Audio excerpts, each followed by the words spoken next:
കർത്താവ് നിങ്ങളോടുകൂടെ, അങ്ങേ ആത്മാവോടും കൂടെ. മത്തായിയുടെ വിശുദ്ധ സുവിശേഷത്തിൽ നിന്നുള്ള വായന. കർത്താവേ, അങ്ങേക്ക് മഹത്വം. അക്കാലത്ത് യേശു തന്റെ ശിഷ്യരോട് അരുളി ചെയ്തു, നിങ്ങൾക്ക് എന്തു തോന്നുന്നു? ഒരാൾക്ക് 100 ആടുകൾ ഉണ്ടായിരിക്കെ അതിലൊന്ന് വഴിതെറ്റിപ്പോയാൽ 99 മലയിൽ വിട്ടിട്ട് അവൻ വഴിതെറ്റിയതിനെ അന്വേഷിച്ച് പോവുകയില്ലേ? കണ്ടെത്തിയാൽ അതിനെക്കുറിച്ച്, വഴിതെറ്റിപ്പോകാത്ത 99 കുറിച്ചെന്നതിനേക്കാൾ അവൻ സന്തോഷിക്കുമെന്ന് സത്യമായി ഞാൻ നിങ്ങളോട് പറയുന്നു.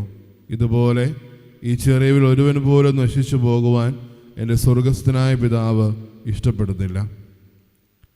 കർത്താവിൻ്റെ സുവിശേഷം. ക്രിസ്തുവേ, അങ്ങേക്ക് സ്തുതി.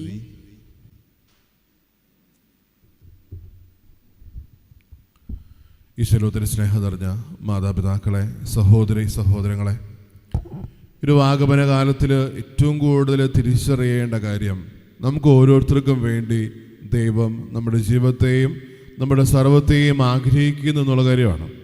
കാരണം നമ്മുടെ ജീവിതങ്ങളിൽ പലപ്പോഴും നമ്മൾ എന്തുകൊണ്ട് അല്ലെങ്കിൽ എങ്ങനെ മുന്നോട്ട് പോകുന്നു എന്നതിനപ്പുറത്തോട്ട് നമുക്ക് വേണ്ടി ദൈവം അന്വേഷിക്കുകയും ആഗ്രഹിക്കുകയും ചെയ്യുന്നുണ്ട്. കാരണം പലപ്പോഴും നമ്മുടെ ആത്മീയ ജീവിതത്തിൽ ഏറ്റവും വലിയ ഒരു നന്മ എന്ന് നമ്മൾ പലപ്പോഴും ചിന്തിക്കുന്നത്, നമ്മളാണ് ദൈവത്തെ അന്വേഷിക്കുകയും അവിടുത്തെ സർവ്വവും നമ്മളാണ് നമ്മുടെ ജീവിതത്തിൽ പരിത്രയം ചെയ്യുന്നുള്ള കാര്യം നമ്മൾ പലപ്പോഴും ചിന്തിക്കാറുണ്ട്. പക്ഷേ അതിലുപരി വിശുദ്ധ ഗ്രന്ഥം തുടക്കം മുതലേ പരിശോധിക്കുമ്പോൾ നമുക്ക് വേണ്ടി അന്വേഷിക്കുകയും ആഗ്രഹിക്കുകയും ചെയ്യുന്ന, അത് നമ്മുടെ പുറകെ വരുന്ന ഒരു ദൈവത്തെ നമ്മൾ കാണുന്നുണ്ട്. എപ്പോഴും തിരിച്ചറിയുക, സ്നേഹം കൊണ്ട് മാത്രം എപ്പോഴും നമ്മുടെ പാതയിലായിരിക്കുന്ന ഒരു ദൈവത്തെ നമ്മുടെ ജീവിതം കൊണ്ട് നമ്മളെപ്പോഴും തിരിച്ചറിയണം. ഉൽപ്പത്തിയുടെ പുസ്തകം പരിശോധിക്കുമ്പോൾ 3-ാം അധ്യായം 9-ാം വാക്യത്തിൽ ആദ്യത്തെ തേടുന്ന ഒരു ദൈവത്തെ നമ്മൾ കാണുന്നുണ്ട്. നീ എവിടെയാണ് എന്നുള്ള ചോദ്യത്തിൽ തൻ്റെ ജീവിതത്തിൽ നിന്ന് ആ ഒരു ദൈവത്തിന് അകന്നു പോയ ആ ഒരു മനുഷ്യനെ തിരിച്ചറിയാനും ആ ഒരു സ്നേഹത്തിലേക്ക് തിരികെ മാടി വിളിക്കുകയും ചെയ്യുന്ന ഒരു ദൈവത്തെ നമ്മൾ കാണുന്നുണ്ട്.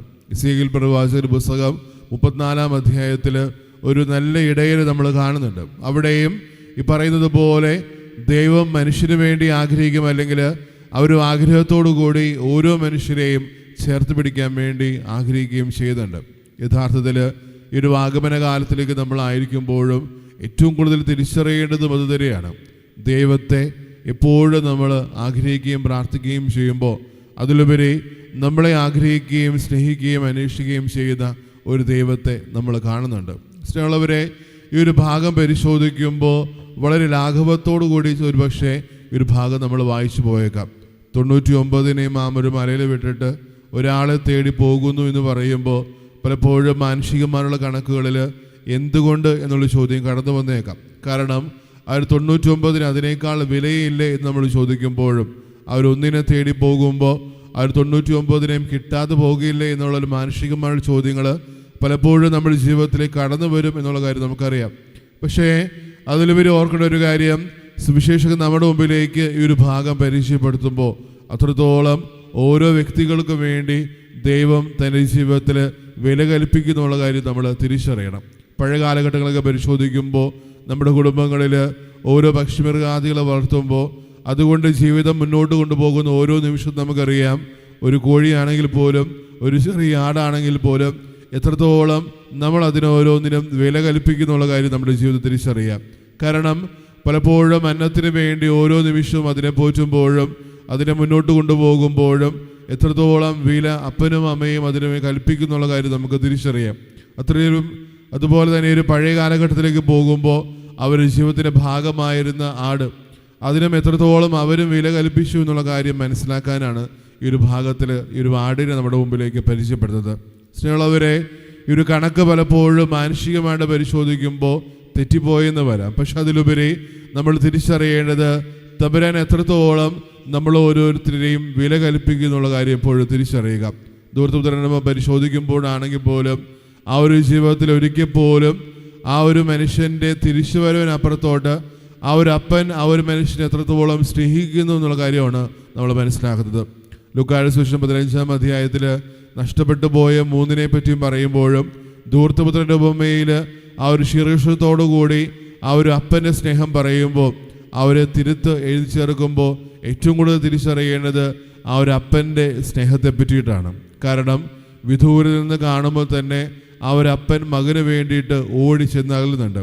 യഹൂദ പാരമ്പര്യമനുസരിച്ച് ഒരു അപ്പൻ തൻ്റെ ആരോഗ്യവും സർവ്വവും മറന്ന് ഓടുക എന്ന് പറഞ്ഞത് അപമാനകരമാണ്. പക്ഷേ തൻ്റെ ചുറ്റിലുള്ള ഓരോ വ്യക്തികളും എന്തും പറഞ്ഞുകൊള്ളട്ടെ, എനിക്കെന്നെ നഷ്ടപ്പെട്ടു പോയ എൻ്റെ മകനെ വേണമെന്ന ബോധത്തിൽ ആ ഒരു അപ്പൻ ഓടി ചെല്ലുന്നുണ്ട്.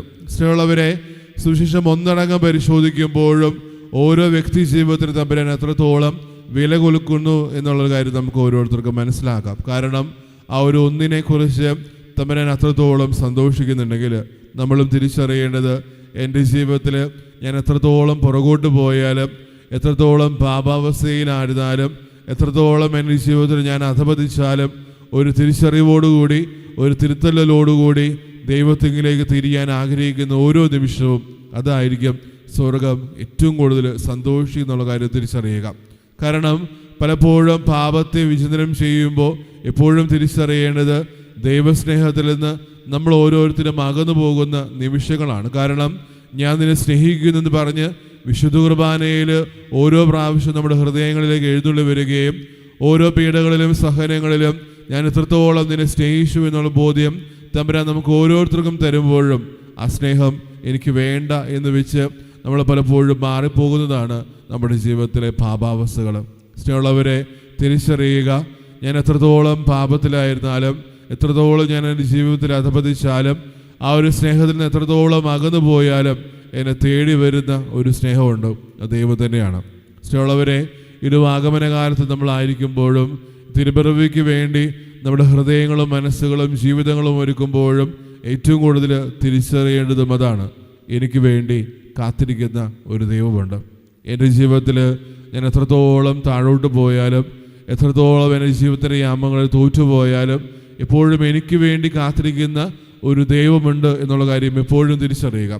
ഒരു പക്ഷേ ഈ ഒരു ഭാഗം പരിശോധിക്കുമ്പോൾ എപ്പോഴും ദൈവശാസ്ത്രജ്ഞന്മാർ ഈ ഒരു ഭാഗത്തെ പരിചയപ്പെടുത്തുന്നത് എങ്ങനെയാണ്? ദൈവത്തിൻ്റെ ഹൃദയത്തെ പറ്റി പറയുന്ന ഒരു ഭാഗം. കാരണം ലൗകികമായിട്ട് പരിശോധിക്കുമ്പോൾ കണക്കുകൾ കൊണ്ടോ അല്ലെങ്കിൽ അതിൻ്റേതായിട്ടുള്ള ശൈലി കൊണ്ടോ ഒന്നും വ്യത്യസ്തമല്ല എന്നുള്ള കാര്യം നമുക്ക് തിരിച്ചറിയാം. പക്ഷെ അതിലുപരി ആ ഒരു കണക്കിന് സ്വർഗം കൊടുക്കുന്ന വില അതിലെത്രയോ വലുതാണ്. എൻ്റെ ജീവിതത്തിൽ തിരിച്ചറിയുക, ഒരു പക്ഷേ നമ്മൾ പലപ്പോഴും നല്ലതായിട്ട് ജീവിക്കുമ്പോഴും നല്ല ഭാവത്തിൽ പലപ്പോഴും മുന്നോട്ട് പോകുമ്പോഴും വ്യക്തി ജീവിതത്തിൽ എവിടെയെങ്കിലുമൊക്കെ പോരായ്മ വരുമ്പോഴും പലപ്പോഴും നമ്മൾ ചൂണ്ടിക്കാണിക്കാറുണ്ട് മറ്റുള്ളവരെ. അവർ പാപം ചെയ്തു, അവരുടെ ജീവിതത്തിൽ അവർ ദൈവത്തെ ആ ഒരു സ്നേഹത്തിൽ നിന്ന് അകന്നുപോയെന്നൊക്കെ പലപ്പോഴും നമ്മൾ പരാതിപ്പെടുമ്പോൾ എപ്പോഴും തിരിച്ചറിയേണ്ടത് ഞാൻ എത്രത്തോളം ആ ഒരു ദൈവത്തെ എൻ്റെ ജീവിതത്തിൽ വില കൽപ്പിക്കുന്നുള്ള കാര്യം. കാരണം പഴയ കാലഘട്ടങ്ങളിലേക്ക് പോകുമ്പോൾ അവരോരോരുത്തരും അവരുടെ ജീവിതത്തിൽ ഈ ഒരു ആടിൻ്റെ വില അത്രത്തോളം കൽപ്പിച്ചെങ്കിലും ഒരു നല്ല ഇടയൻ്റെ ജീവിതത്തിൽ എപ്പോഴും ഓരോ ആടും അത്രത്തോളം വില കൽപ്പിക്കുന്നതാണെങ്കിൽ നമ്മുടെ ജീവിതത്തിൽ തിരിച്ചറിഞ്ഞ് എത്രത്തോളം ദൈവം നമ്മൾ ഓരോരുത്തരെയും വില കൽപ്പിക്കുന്നുള്ള കാര്യം. ഈ ഒരു തിരുപ്പിറവിക്ക് വേണ്ടി നമ്മുടെ ഹൃദയങ്ങൾ ഒരുക്കുമ്പോഴും എപ്പോഴും ഓർക്കേണ്ട ഒരു കാര്യം, എത്രത്തോളം എനിക്ക് വേണ്ടി ഓരോ വിശുദ്ധ കുർബാനയിലും ദൈവം ആഗ്രഹിക്കുന്നുണ്ട്. ഒരു തിരിച്ചുവരവിനുമല്ല, അതിനപ്പുറത്തോട് എൻ്റെ ഹൃദയത്തെ ഒരുക്കി ആ ഒരു സ്നേഹത്തിലേക്ക് പങ്കുചേരാൻ വേണ്ടിയിട്ട്. സ്നേഹമുള്ളവരെ, നമ്മുടെ ഹൃദയങ്ങൾ ഒരുക്കുന്നതോടൊപ്പം തന്നെ നമ്മുടെ ജീവിതങ്ങൾ ഒരുക്കുന്നതോടൊപ്പം തന്നെ ആ ഒരു സ്നേഹത്തിന് വില കൽപ്പിച്ചിട്ടുള്ള ജീവിതം നമ്മൾക്കും നയിക്കാമെന്നുള്ള കാര്യം എപ്പോഴും തിരിച്ചറിയുക. ഓരോ നിമിഷവും ഈ സ്നേഹത്തിലേക്ക് തമ്പുരാൻ എന്നെ ക്ഷണിക്കുന്നുണ്ടെങ്കിലും ഓരോ വിശുദ്ധ കുർബാനയിലേക്കും ഒരു തിരിച്ചുവരവിന് വേണ്ടി ധൂർത്തപുത്രനിലെ അപ്പനെ പോലെ എനിക്ക് വേണ്ടിയും ഒരു ദൈവം കാത്തിരിക്കുന്നുണ്ടെങ്കിലും ഓരോ വിശുദ്ധ കുർബാനയിലും തമ്പുരാൻ ആ ഒരു മടങ്ങി വരുവിന് അപ്പുറത്തോട്ട് എൻ്റെ ജീവിതത്തെ തിരിച്ചറിഞ്ഞ് ഈ സ്നേഹത്തിലേക്ക് രമ്യതപ്പെടുത്താൻ ആഗ്രഹിക്കുന്നുണ്ടെങ്കിൽ സ്നേഹമുള്ളവരെ, നമ്മുടെ ജീവിതവും പൂർണ്ണമായിട്ട് അവൻ്റെ കൈകളിലേക്ക് കൊടുക്കാം. തമ്പുരാൻ നമ്മൾ ഓരോരുത്തരെയും സമർത്ഥമായിട്ട് അനുഗ്രഹിക്കട്ടെ. പിതാവിൻ്റെയും പുത്രൻ്റെയും പരിശുദ്ധാത്മാവിൻ്റെയും നാമത്തിൽ ആമേൻ.